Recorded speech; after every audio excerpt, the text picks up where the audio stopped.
Yo, welcome to the Big Take. I'm your host, John Red, here to bring you the biggest take in professional open bodybuilding.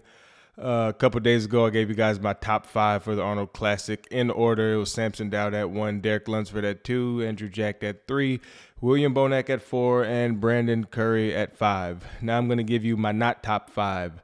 Now, a handful of these guys could still very well be in the top 5, and we'll get to that in a minute. But let's just start out with Justin Rodriguez.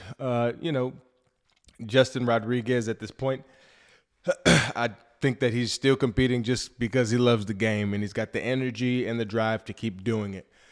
Justin hasn't had great showings in a very long time. Now his best showing, which also might have to do with why he keeps coming back, is the Arnold Classic 2022 prejudging, where he came out in prejudging and it was just fucking unbelievable.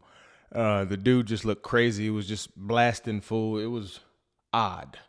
And you watched him in real time wash out on stage. And in finals, he just wasn't the same guy. But, Justin Rodriguez with the midsection and stuff, there's just not a whole lot to work with. His body just kind of looks worn at this point unless he proves otherwise at the Arnold Classic. I think he would benefit from taking after Charles Griffin and pulling a vacuum. It would help him tremendously, I believe, because the midsection is just not happening. Just like Charles Griffin, it's not happening with the midsection. He pulled a vacuum and it just, made a huge difference. Huge difference. But nobody wants to sit there and suck in the stomach all fucking day. Anyways, Patrick Moore. Patrick had his best showing ever, still to this day, several Olympias ago. His first Olympia ever. He was much smaller than he was now, but I remember seeing him at that Olympia. I don't know exactly what year, but I'll put it in the video.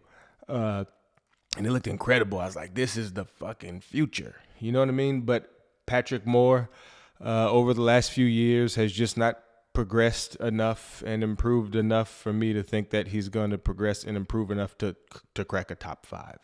You know what I mean? But I better watch what I say because apparently he'll knock you the fuck out. Anyways, John De La Rosa. John's got a lot of good stuff going on. He's got a lot of detail and all that, but John De La Rosa's physique just doesn't speak.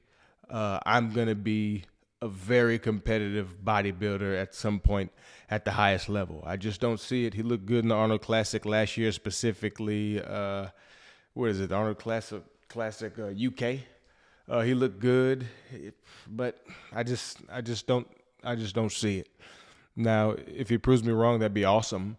I'll take it, but don't see it for John De La Rosa. Now, one of these guys that could definitely make a big impact on this show and could end up in the top 5 is James Hollingshead. He's working with Stefan Kienzl now. James has some good stuff and he's got some bad stuff. He's got great quads, hams, all that. The back is not super wide, but it's just real grainy and detailed. His biggest 2 weaknesses would be the arms. They're a bit short and small, and the delts also, and then the shallow midsection. He's a big guy, though. I remember when he competed against Andrew Jack in the Arnold Classic UK, and I was like, God, I was looking at him next to Andrew. I was like, that's a big boy. Big boy James Hollingshead. So, if him and Kienzl can get it together, and I hope they can, James could be a top 5 guy. We'll just have to wait and see. Now, Sean Clarita is another guy that could obviously be in that top 5. Incredible bodybuilder, pound for pound, one of the biggest, most filled out guys in bodybuilding, maybe ever. But there's a huge difference between Sean Clarita doing physique updates where you see him by himself and Sean Clarita competing against 212 guys and Sean Clarita competing against open bodybuilders. Now, Clarita was in the 2023 Arnold Classic and he was in the first call out, but just look at this picture. You can be too small. You know what I mean? Just like in fighting, there's weight classes for a reason. Your best lightweight fighter is going to get his ass fucking beat by the best heavyweight fighter. It just is what it is. Sean Clarita is great, but even from this picture, I just don't know what he could do. And all these guys are going to be better. You know what I mean? Andrew's going to be better. Samson's going to, whatever. I just don't see it, especially after, he downsized so much for the Olympia. So I'm sure he has put on more tissue, but how much tissue has he put on? I don't think there's enough tissue that he could put on where he could really, really like compete for number one. And he's incredible, but I just don't see it.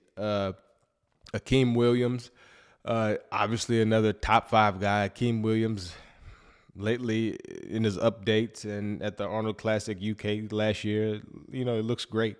Obviously, he's had the injury that he sustained to his back, so it's kind of just not there, right? As far as the back double is concerned, the rear lat spread is not as bad, but it's to a degree, it's just narrow, it's just not there. But the arms are fucking world class, legs are world class, chest is world class, side poses are fucking world class, front double is fucking world class. He is a nut. If he did not sustain that injury to the back, who knows what Akeem could do? Akeem is special. He can definitely go out swinging in this, but he's not gonna get top 3.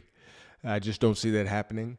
But great fucking bodybuilder, Akeem. Just a big, burly, fucked up, mean looking motherfucker on stage. Anyways, then we got Carlos Thomas Jr. I've seen some physique updates from Carlos that, look pretty fucking incredible, especially the front double bicep and stuff. But, he's only had one pro show.